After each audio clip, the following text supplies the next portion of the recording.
Mari Bapak Ibu kita membaca firman Tuhan dari kitab Maleakhi yang pertama, ayat 1 sampai 14. Demikian firman Tuhan. Ucapan ilahi, firman Tuhan kepada Israel dengan perantaraan Maleakhi.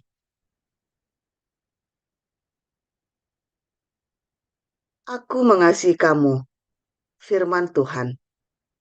Tetapi kamu berkata, dengan cara bagaimanakah engkau mengasihi kami? Bukankah Esau itu kakak Yakub? Demikianlah firman Tuhan. Namun aku mengasihi Yakub, tetapi membenci Esau. Sebab itu aku membuat pegunungannya menjadi sunyi sepi, dan tanah pusakanya kujadikan padang gurun. Apabila Edom berkata, kami telah hancur, tetapi kami akan membangun kembali reruntuhan itu.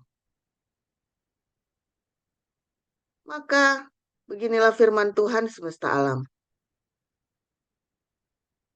Mereka boleh membangun, tetapi aku akan merobohkannya, dan orang akan menyebutkannya daerah kefasikan dan bangsa yang kepadanya Tuhan murka sampai selama-lamanya. Matamu akan melihat, dan kamu sendiri akan berkata, Tuhan Maha Besar sampai di luar daerah Israel. Seorang anak menghormati bapaknya, dan seorang hamba menghormati tuannya. Jika aku ini bapa, di manakah hormat yang kepadaku itu? Jika aku ini tuan, di manakah takut yang kepadaku itu? Firman Tuhan semesta alam kepada kamu. Hai para imam yang menghina namaku. Tetapi aku berkata,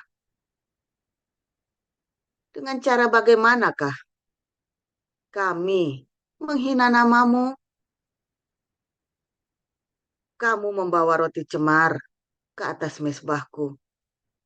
Tetapi berkata, dengan cara bagaimanakah kami mencemarkannya? Dengan cara menyangka meja Tuhan boleh dihinakan. Apabila kamu membawa seekor binatang buta untuk dipersembahkan, tidakkah itu jahat? Apabila kamu membawa binatang yang timpang dan sakit, tidakkah itu jahat? Cobalah menyampaikannya kepada bupatimu. Apakah ia berkenan kepadamu? Apalagi menyambut engkau dengan baik. Firman Tuhan semesta alam. Maka sekarang, cobalah melunakkan hati Allah, supaya ia mengasihani kita. Oleh tangan kamulah terjadi hal itu. Masakan ia akan menyambut salah seorang daripadamu dengan baik? Firman Tuhan semesta alam. Sekiranya ada di antara kamu yang mau menutup pintu, supaya jangan kamu menyalakan api di mezbahku dengan percuma. Aku tidak suka kepadamu, firman Tuhan semesta alam. Dan aku tidak berkenan menerima persembahan dari tanganmu. Sebab dari terbitnya sampai kepada terbenamnya matahari, namaku besar di antara bangsa-bangsa. Dan di setiap tempat dibakar, dan dipersembahkan korban bagi namaku, dan juga korban sajian yang tahir, sebab namaku besar di antara bangsa-bangsa. Firman Tuhan semesta alam. Tetapi kamu ini menajiskannya, karena kamu menyangka meja Tuhan memang cemar, dan makanan yang ada di situ boleh dihinakan. Kamu berkata, lihat, alangkah susah payahnya, dan kamu menyusahkan aku. Firman Tuhan semesta alam. Kamu membawa binatang yang dirampas, binatang yang timpang, dan binatang yang sakit. Kamu membawanya sebagai persembahan. Kan berkenankah aku menerimanya dari tanganmu? Firman Tuhan. Terkutuklah penipu yang mempunyai seekor binatang jantan di antara kawanan ternaknya yang dinazarkannya. Tetapi ia mempersembahkan binatang yang cacat kepada Tuhan. Sebab aku ini raja yang besar. Firman Tuhan semesta alam. Dan namaku ditakuti di antara bangsa-bangsa. Demikian.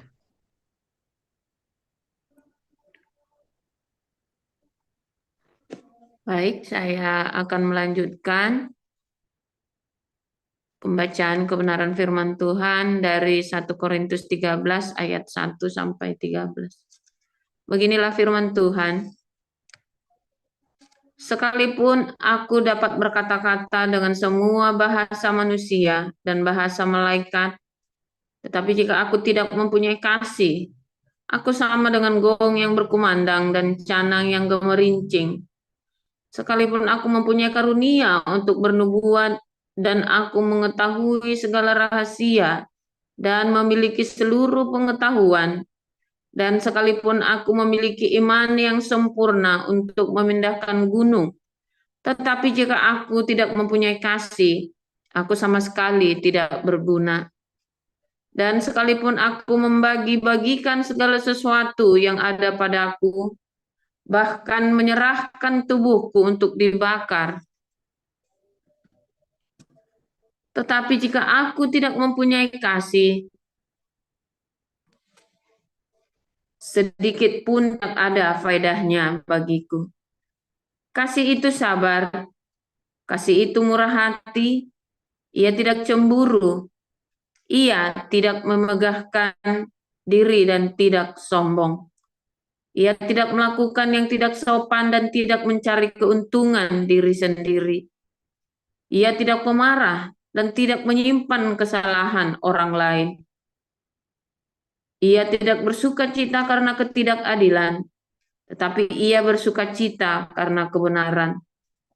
Ia menutupi segala sesuatu, percaya segala sesuatu, mengharapkan segala sesuatu, sabar menanggung segala sesuatu. Kasih tidak berkesudahan, nubuat akan berakhir, bahasa roh akan berhenti, pengetahuan akan lenyap. Sebab pengetahuan kita tidak lengkap dan nubuat kita tidak sempurna. Tetapi jika yang sempurna tiba, maka yang tidak sempurna itu akan lenyap.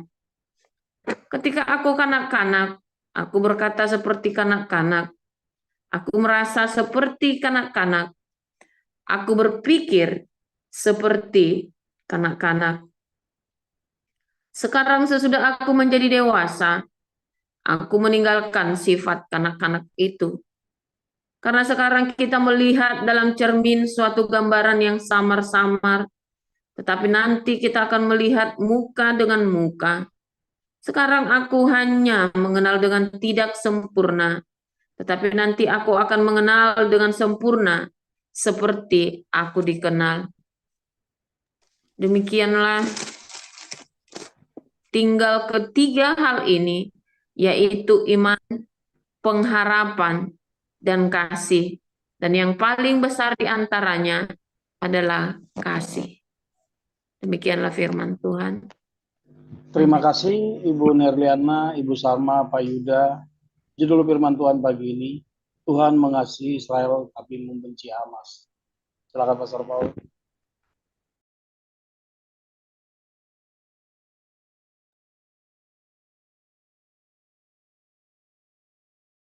Ya, firman Tuhan selalu baru setiap hari bagi orang-orang yang menanti-nantikan Tuhan, saudara ya.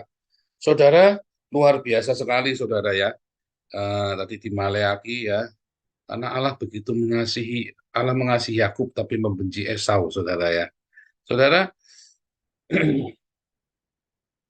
ini menarik ya, saudara ya. Tentu sering saya kasih buat perumpamaan ya, bahwa Yakub ini kan penipu, saudara ya. Esau ini kan berbulu, jadi Allah lebih mengasihi penipu daripada orang berbulu, saudara ya. Enggak begitu artinya, saudara. Yakub itu, ya, mengapa Tuhan lebih mengasihi Yakub, saudara? Karena Yakub itu menghargai perjanjian. Yakub menghargai perjanjian hidup, ya. Dia lebih respect, dia tahu, dia Abraham dan dia percaya, saudara. Ya, ketika kamu melihat ya ada kebenaran dan kamu percaya dengan kebenaran itu, Tuhan sayang kamu, saudara. Tapi ketika kamu melihat ada kebenaran, tidak mungkin, kamu tahu itu benar, saudara, tapi kamu takut, ya. Kamu lebih mengikuti rasa takutmu. Kita gini saja deh. Nah, disitulah Tuhan tidak suka, saudara. Disitulah Tuhan tidak mau. Tahu bedanya, saudara ya. Ada kebenaran, ya, dan kamu ini nggak bisa lah, nggak real. Anda nggak, ya kita ini harus hidup dalam kenyataan. Nah, karena Anda takut, saudara ya. Di malam ya, belajar tentang ketakutanmu ya. Dan Tuhan tidak suka. Itulah yang terjadi dengan Esau. Dia nggak mau dengan kebenaran itu. Dia tahu ada janji Abraham, tapi dia mau menggapainya dengan caranya sendiri, saudara. Janji Abraham itu dia mengabaikan. Sama ya, di malam itu ya. Orang-orang Israel disuruh masuk ke Kanaan, nggak mau karena takut, saudara. Malah mengintimidasi orang-orang yang tidak takut. Akhirnya Tuhan marah. Putar-putar, kamu nggak usah, pergi aja. Sama ya, saudara ya. Anda dan saya, kita punya perjanjian dengan Tuhan Yesus. Ada kebenaran, ada damai sejahtera, ada sukacita, ada kelimpahan. Tetapi ya syaratnya adalah kamu harus mengasihi, mengampuni, dan memberkati, bukan hanya omong kosong, saudara. Kata mengasihi, mengampuni, ya kamu baru disebut bisa mengasihi, ya kalau kamu sudah berdiakonia, saudara. Kalau kamu belum berdiakonia, itu belum mengasihi. Kalau kamu sudah waktu keluar itu sudah benar-benar, ya, bukan kamu gajinya 10 juta baru ngasih 100.000 atau 1 juta, rasanya kamu sudah berdiakonia. Nggak heran, ya di komunitas kita ini pasti sudah berdiakonia, tapi benar-benar terobosan. Lah gaji kamu 10 juta, kamu baru 1 juta, rasanya udah bangga banget sudah berdiakonia.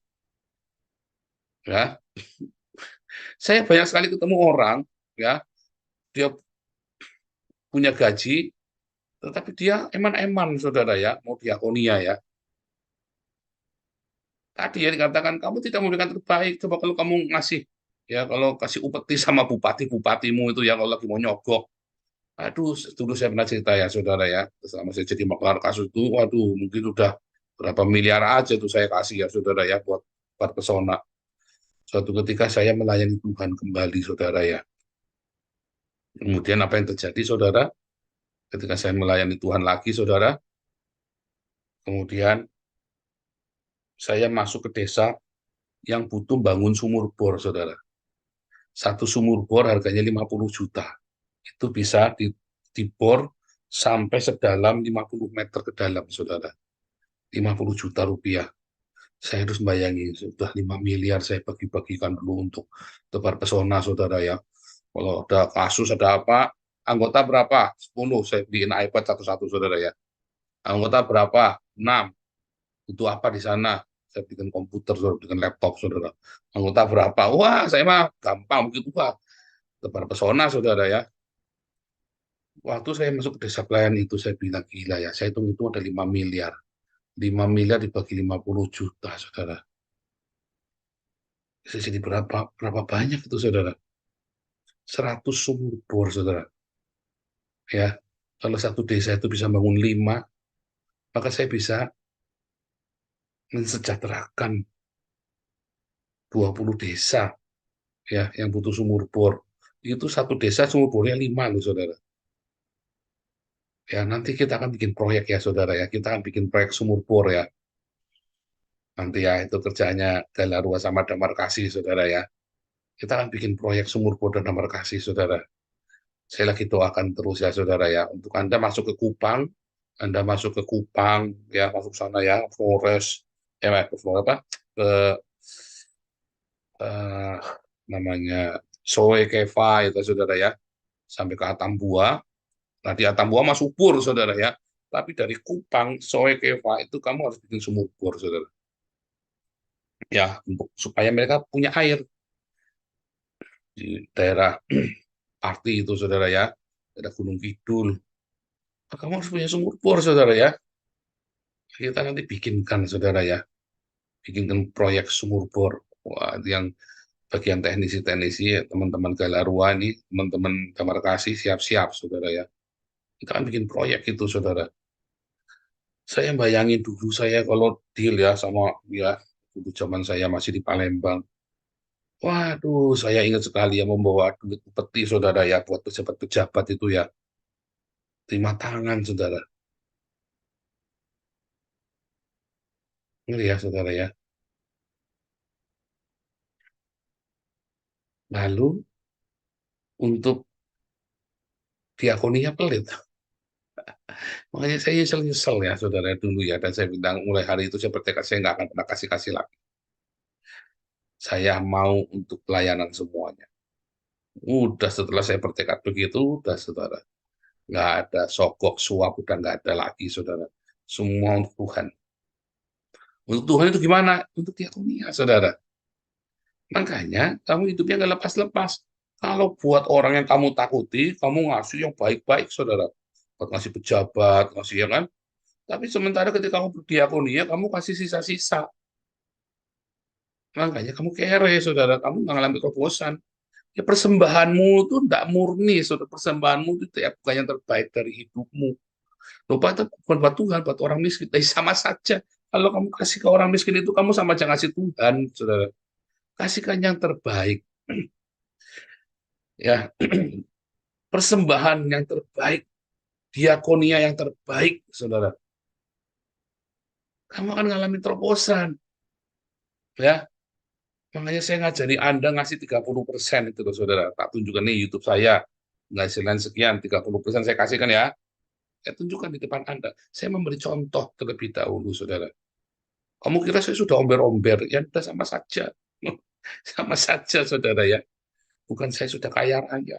Sudah banyak. Kalau Anda cek tabungan saya nggak ada nol, nggak ada isinya. Ya, saudara ya. Nggak ada tabungan saya ya, nggak ada isinya. Sehingga kalau ada mau utang sama saya nggak punya uang, ya memang nggak punya, nggak bohong. Ya, nggak ada isinya. Ya, lebih baik kita banyak berkarya, saudara. Cinta itu baru dibilang cinta kalau kamu sudah mewujudkannya. Aku ini jahat. Aku ini memang sama kamu ini, tapi sebenarnya aku mengasihi kamu.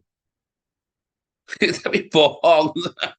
Sebenarnya aku ini ngasih, sebenarnya dia itu baik loh. Tapi memang ya begitu. Ya buktinya apa dia baik? Ya hatinya memang baik. Ya buktinya apa kalau dia baik? Sampai dia memberi sesuatu, baru kamu tahu dia baik, saudara. Ya kamu sama kamu baik, sama saya nggak baik. Iya kan? Nggak urusan sama kamu baik, sama saya nggak baik kok. Sampai dia ada buktinya apa itu kebaikan, apa itu cinta. Harus ada buktinya, saudara. Lah, saya ini hati saya mau diakuni ya, Pak. Ya, tapi ya begitu, Pak. Selalu ada kebutuhan tiap hari. Nah, itu. Makanya Tuhan suruh apa? Hasil pertama. Tuhan suruh kasih apa? Hasil pertama. Sebelum itu kemana-mana, supaya kamu jangan banyak alasan. Sebenarnya saya mau ini, Pak, tapi di tengah jalan ada ini, ada itu tadi ya. Hasil pertama. Begitu, tak, kamu kasih dulu, saudara. Supaya jangan berubah pikiran. Setelah itu cukupkan kamu dengan sisanya. Itu rahasianya, saudara ya. Setelah itu cukupkan dengan sisanya. Makanya saya nggak ngasih cuma 10%, 30%, saya tunjukkan kepada Anda. Ya kan? Nah, itu ya, saudara ya. Saudara, mengapa Tuhan lebih mengasihi Israel daripada Hamas? Mengapa Tuhan mendengar doanya orang Israel, tapi Tuhan tidak mendengar doanya Hamas dan orang Indonesia yang mendoakan Hamas? Tetap kalah Hamasnya. Ya, sekalipun wah Hamas ini sudah berkorban jihad, saudara. Pret, kata Tuhan. Sekalipun kamu bakar tubuhmu, tidak guna buat aku kalau kamu tidak punya cinta. Ya, orang Israel menerima gencatan senjata karena mereka punya cinta kepada Sandra hostage itu dia. Mereka berusaha melepaskan itu. Makanya begitu oke, kita kasih 50, 50, 50. Oke, gencatan senjata, saudara. Sebelumnya nggak mau. Kan saya sudah bilang, kamu kasih Sandra itu, maka dia akan berhenti nyerang. Nggak ada cara lain, saudara. Kasih Sandra itu, baru berhenti. Kalau kamu tidak kasih Sandra, nggak akan berhenti orang Israel itu. Dan begitu kasih Sandra 50, berhenti, saudara, Israelnya. Simpel kan? Begitu kasih Sandra, ya berhenti. Karena mereka lebih mencintai kehidupan daripada perang. Sementara Hamas lebih suka perang. Sekalipun berjihad pun tidak ada gunanya. Karena Hamas tujuannya membunuh orang Yahudi. Sementara orang Yahudinya tujuannya adalah supaya kita bisa hidup sama-sama di tanah yang sempit ini. Dan sebetulnya tanahnya nggak sempit-sempit amat, saudara ya. Sebenarnya tanahnya nggak sempit-sempit amat. Ya, kalau Anda ngelihat di Israel itu ya, yang padatnya hanya tempat-tempat tertentu. Dan Israel itu membangun di atas cadas. Ya, kalau orang Palestina nggak bisa bangun di atas cadas, nggak punya teknologinya. Orang Israel bangun di atas cadas. Lalu di atas cadas itu dia bikin infrastruktur, saudara. Bikin fasum, bikin air, bikin penampungan air, bikin apa segala macam, saudara ya. Kalau Anda lihat di Haifa itu cadas semua, saudara. Saya bayangin ya, apa ya, kalau Anda pegang tanahnya begini ya, cadas, saudara. Anda turun ya, saya turun dari mobil, saya pegang begini, cadas semua, saudara. Anda lihat ya di mall, di sentrumnya itu ada mall, saya lupa namanya, mall Century atau apa itu ya, saudara ya. Mall itu depannya batu, saudara, batu gede banget, gunung batu, ya cadas. Sampai cadas itu kemudian dipakein pakai kawat supaya jangan tiba-tiba rontok kalau ada gempa bumi atau apa, saudara ya. Ada semua, saudara, cadas. Dan Haifa, kota Haifa itu orang Yahudi membangun kota Haifa itu di atas cadas. Semua kota-kota di Israel dibangun oleh orang Yahudi di atas cadas, di atas gunung batu, saudara. Diusahakan. Mereka mencintai kehidupan. Sementara orang-orang Palestina ini hajar semua diurapan, ya kan? Saya tidak suka. Itu makanya Tuhan lebih mencintai Israel karena mencintai kehidupan, saudara. Sementara Hamasnya mencintai kematian. Makanya doanya nggak dijawab sama Tuhan. Karena mereka maunya mati, maunya bunuh orang. Sementara orang Yahudinya enggak, tapi korbannya lebih banyak, 15.000. Ya karena dikorbanin sama Hamasnya. Itu bedanya, saudara. Itulah cinta. Bedanya cinta dengan kebencian, sama-sama berkorban. Yang satu berkorban supaya ada kehidupan, yang satunya berkorban supaya yang lain mati, saudara. Tujuan untuk matiin, saudara. Nah, itu bedanya. Nah, apakah ada cinta yang kamu miliki di hatimu? Kamu lebih suka mencintai apa lebih suka balas dendam?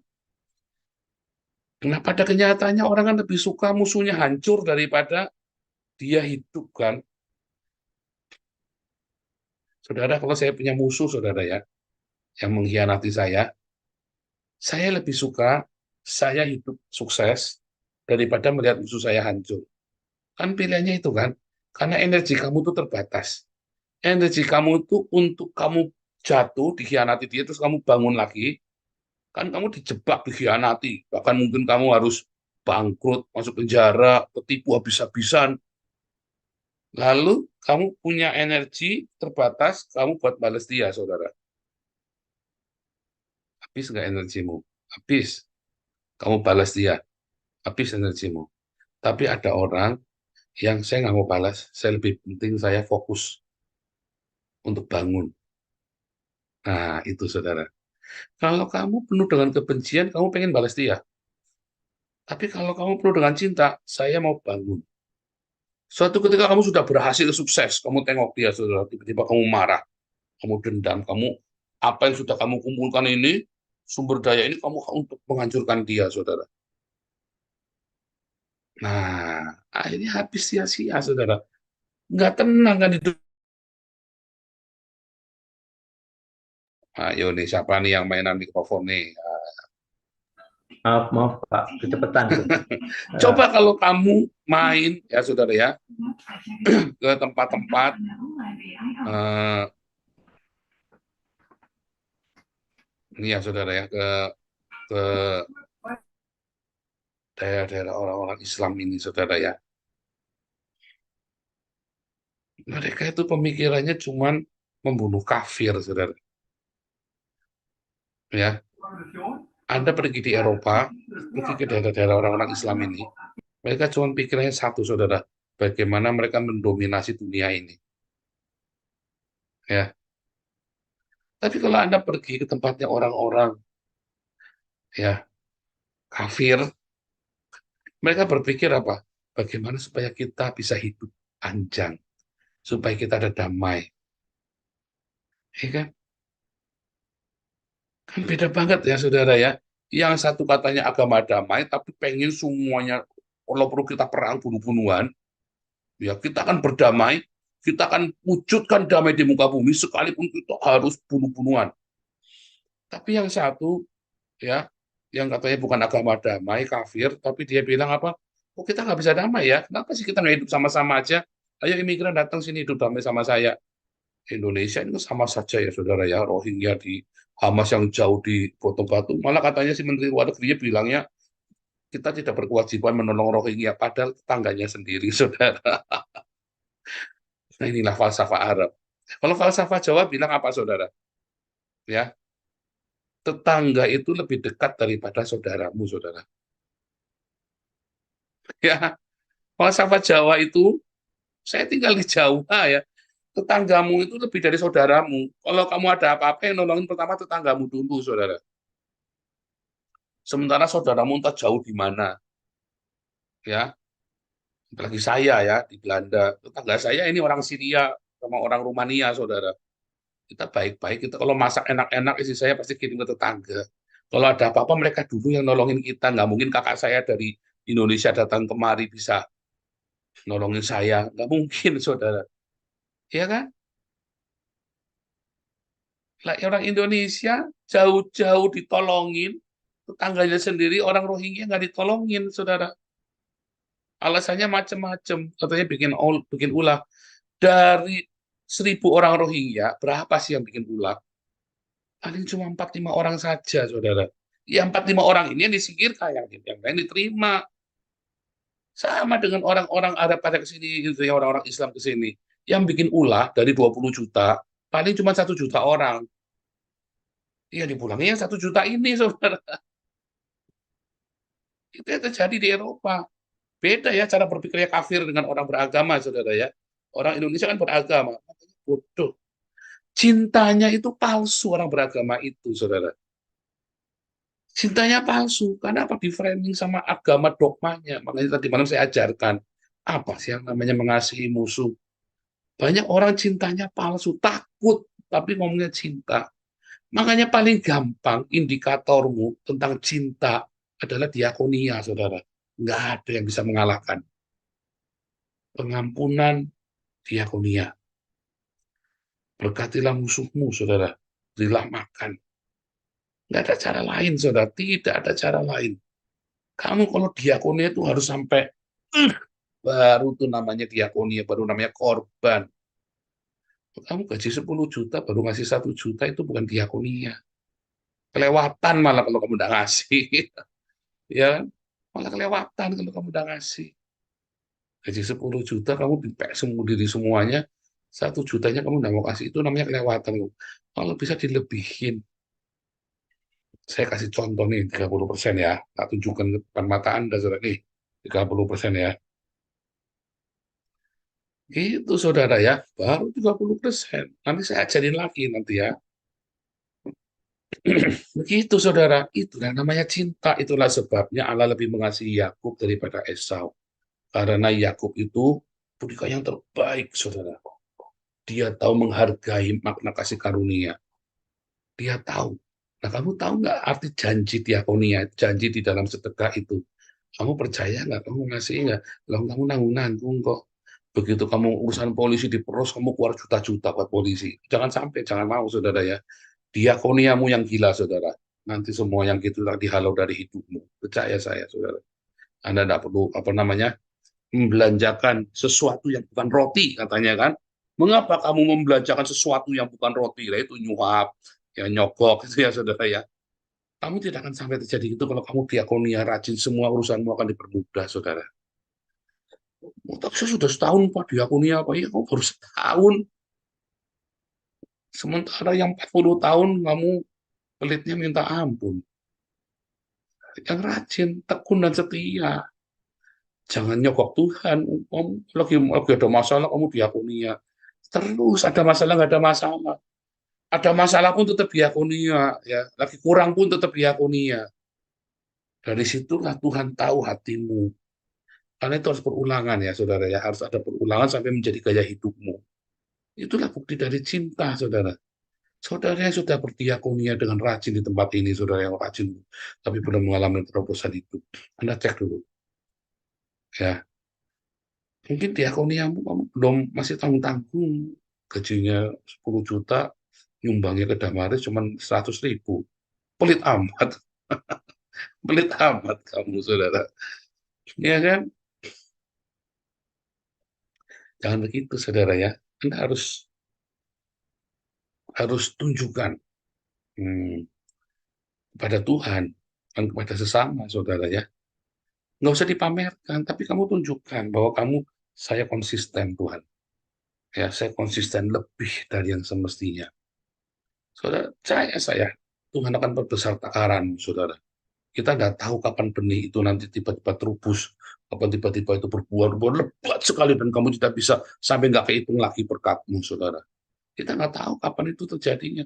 Tapi kalau kamu nanamnya dikit, ya, itu lahan itu besar sekali. Kamu cuma nanam ya sekedarnya lah. Baru tumbuh mati. Kamu kan nggak tahu mana yang tumbuh, mana yang enggak. Baru tumbuh mati, baru tumbuh mati, baru tumbuh mati. Apalagi kamu naburinya ke tempat, kasihnya ke pendeta yang hedonisme lagi. Aduh, kamu dibohongin lagi hari sama dia, saudara ya. Sama saja, tidak guna. Sementara pendetanya ini tidak menghargai kasih karunia itu. Tidak menghargai kebenaran. Ya kan? Ya takut. Ngajari Anda takut lagi. Kemarin ada jemaat, ada komunitas kita yang dipaksa tanda tangan untuk keluar dari keanggotaan gereja, saudara ya, gara-gara ikut komunitas kita ya, saudara ya. Saya geli kemarin di Cetania, kalau saya usah rahasia ya, kalau saya kita omongin. Ada gereja datengin ke anggota komunitas kita, lalu anggota komunitas kita dipaksa tanda tangan keluar kita di atas meterai, saudara ya. Dipaksa keluar dari gereja itu, saudara ya. Kucluk juga nih gerejanya ya. Kucluk juga. Karena saya nggak ngerti ini cara berpikir gereja-gereja ini ya, saudara ya. Nah itulah. Terus gimana saya tanya sama istri, iya tanda tangan nih dengan senang hati. Iya dengan senang hati. Itu berarti gereja nggak benar, ngapain kamu sana lagi? Jangan bilang, oh iya, bilang aja dengan senang hati. Ya, dengan senang hati, saudara. Nggak apa-apa. Aneh gereja kok aneh. Ya, dipaksa keluar. Ya, dulu Om Yahya Silas, saudara ya, di KPPS Lawi. Ini orang kalau doain orang pasti sembuh, saudara ya. Ada jemaatnya bikin salah. Salah kepada organisasi, bukan kepada Tuhan. Lawong ini gereja, ya di Adiwarna mau bikin gereja GPPS Adiwarna, saudara. Di sebelahnya GPDI. Nah, si orang ini pikiran ini kita gereja sama gereja, masa kita saingan sih? Ini pikirannya lugu ya, dia tuh nggak ngerti, saudara ya, bahwa memang pemerintah sengaja melokalisir semua gereja jadi satu tempat, supaya kalau dibakar tuh jadi satu, saudara ya. Tujuannya begitu. Memang dilokalisir, kayak di Brebes itu ya 6 gereja jejeran, saudara ya. Di Brebes itu ya, di Salatiga itu ya 4 gereja kompleks satu, saudara ya. Memang begitu tujuannya. Nah, orang ini nggak ngerti, saudara, dia nggak mau tanda tangan. Lah terus pemerintah bilang, lah ini orang Kristen aja nggak mau tanda tangan kok. Kan digituin, saudara. Wah, kaget pengurus gereja ya. Wah, orang ini semua marah, bilang ini orang ini harus dipecat dari gereja. Om Silas bilang apa, saudara? Wah, pada marah-marah. 2 jam sini orang misu-misu yang ngamuk ya, saudara ya. Saya cuma dengar, saya kan masih SMP kelas 3. SMA kelas 1 ya waktu itu ya. Saya nggak ngerti apa-apa, jadi saya cuma nonton aja mereka, saya di sana, dia di sana. Nah, saya jengkel juga ya sama orang ini ya, saudara ya. Wah, kita tuh bilang, ini pengkhianat, pengkhianat. Apa kata Om Silas, saudara? Tuhan itu ya domba yang hilang dicari. Lah kita domba sudah di dalam malah diusir keluar. Gimana sih? Si Om Silas bilang itu, saya kaget. Saya cerita sama papi saya ya. Papi saya kaget juga. Hebat sekali ini orang ya. Papi saya tadinya marah, saudara ya. Tapi setelah dia mendengar kata Om Silas, hebat sekali ini orang ya. Itu ya majelis gereja itu sudah ngomong, kalau orang ini dapat ini, Om, kalau orang ini tidak dipecat, saya keluar Om dari gereja ini, saya nggak mau di gereja ini lagi Om. Orang-orang itu udah ngomong begitu, saudara ya. Om Silas jawabannya apa, saudara? Tuhan Yesus itu ya domba yang hilang dicariin supaya masuk ke kandang. Lah kita ada domba di kandang malah diusir keluar. Gimana sih? Ini orang-orang kaya, soko guru ya gereja, yang bangun gerejanya Musila, saudara ya. Ini kalau udah dipecat, saya keluar Om dari gereja ini Om. Udah sudi saya satu gereja sama ini. Jadi kamu Musila ngomong gitu, diem cuma mereka semua, gak ada yang keluar. Saudara, nggak ada yang keluar. Orang ini ide apa, saudara? Ya kamu jangan layanan dulu, kamu tetap di sini saja. Tapi kamu jangan layanan. Tadinya orang ini khotbah segala macam, saudara ya. Kamu jangan layanan dulu, supaya yang lain reda marahnya. Orang ini juga ngawur ya, saudara ya. Sok pinter juga. Saya juga jengkel, saudara. Papi saya juga jengkel. Kupluk orang Kristen dan sompong, dia bilang papi saya ya. Sompong ini orang Kristen ya. Nah, memang dapat isinya di situ. Ya, dapat isinya di situ lah gimana. Tapi begitu dengar jawabannya Om Silas itu, papi saya kaget dan saya cerita ya kan, papi saya nggak pernah ke gereja ya. Cuman dia selalu kita update informasi di gereja. Dia kaget, wah orang hebat ini. Dia bilang sama ya, kamu ya lihat ini orang hebat ini. Itu saudara, gereja itu seharusnya begitu, rumah Tuhan, bukannya malah dipecat. Itulah saudara ya, cinta itu baru keluar cinta kalau sampai dia melakukan. Kalau cuma ngomong sebenarnya kita itu mengasihi kalian, buktinya apa? Makanya paling gampang apa? Diakonialah yang terbaik. Itu bukti kamu mencintai Tuhanmu, saudara. Berikan yang sebaik-baiknya, yang terbaik. Ya, saudara ya. Tuhan Yesus memberkati.